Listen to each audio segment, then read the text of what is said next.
বিএনপির নেতৃত্বাধীন রাজনৈতিক দলগুলি কি চায় সেটা কিন্তু আপনার টেবিলে আছে।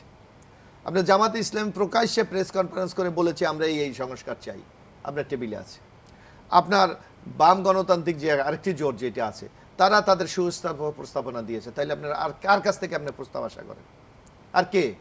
আর প্রতিনিয়ত আপনার সংস্কার কমিটিগুলি তো বিভিন্ন স্টেক হোল্ডারদের সাথে আলাপ করছেই, তাইলে আমার কেন জানুয়ারি পর্যন্ত রিপোর্ট, তারপরে এদের সাথে আমার আলাপ তো দরকার নাই, আমি তো দিয়ে দিয়েছি। আমি তো বলছি এই ক্ষেত্রে আমি কি বলেছি? আমি বলেছি আমি দ্বিকক্ষ বিশিষ্ট পার্লামেন্ট চাই। আমি কি বলেছি? আমি বলছি তত্ত্বাবধায়ক সরকার ফেরত চাই। আমি কি বলেছি? পরপর দুইবারের বেশি প্রধানমন্ত্রী হতে পারবে না। আমি কি বলেছি? রাষ্ট্রপতি প্রধানমন্ত্রী ক্ষমতার মধ্যে ব্যালেন্স চাই।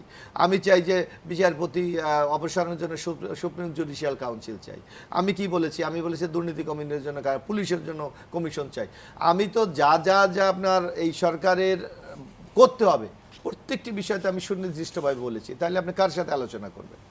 অর্থাৎ আপনার সময় ক্ষেপণের জন্য নানাভাবে নানা ফন্দি বলা হচ্ছে। এক আরেকটি যে জিনিস আপনাকে আরেকটি জিনিস খেয়াল রাখতে হবে, বলা হয় যে এত অল্প সময় পারা যাবে না। কামাল ভাই আপনি তখন মানে খুব ডার্ক সাইডের সাংবাদিক, ইয়ং সাংবাদিক 90 সালে বিচারপতি শাহাবুদ্দিন, আমি জানি না আপনার তখন লেখাপড়ার কোন অবস্থা আপনি 90-তে। আমরা তখন ঢাকা বিশ্ববিদ্যালয়ে এক ছাত্র আন্দোলনের আমরা জুনিয়র কর্মী, বিচারপতি শাহাবুদ্দিন আপনি নাম শুনেছেন।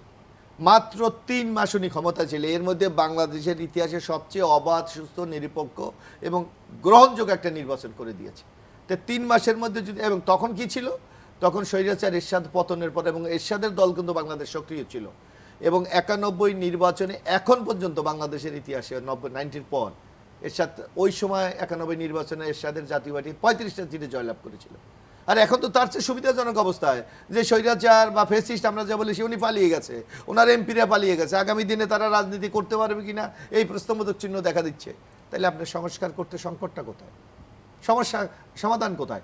বরং আমি মনে করি রাজনৈতিক মাঠে যে কোনো সরকারের এখন সবচেয়ে সুবিধাজনক অবস্থায় ডক্টর ইউনূসের নেতৃত্বে এই তত্ত্বাবধায়ক সরকার, এই অন্তর্বর্তীকালীন সরকার আছে। সুতরাং আমার মনে হয় তো আপনার সময় লাগার কোনো প্রয়োজন আছে বলে আমরা মনে করি না, যদি ওনারা আন্তরিক হয়।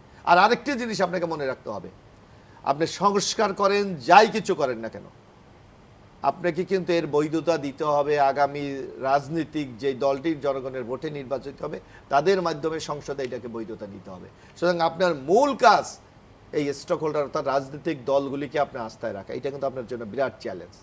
আপনি ভুলে গেলে চলবে না যে আপনি সংস্কার করবেন, যে কথা কামাল ভাই বলেছে রাজনৈতিক দল আপনার সংস্কার অ্যাকসেপ্ট করলো না, আপনি কি করবেন?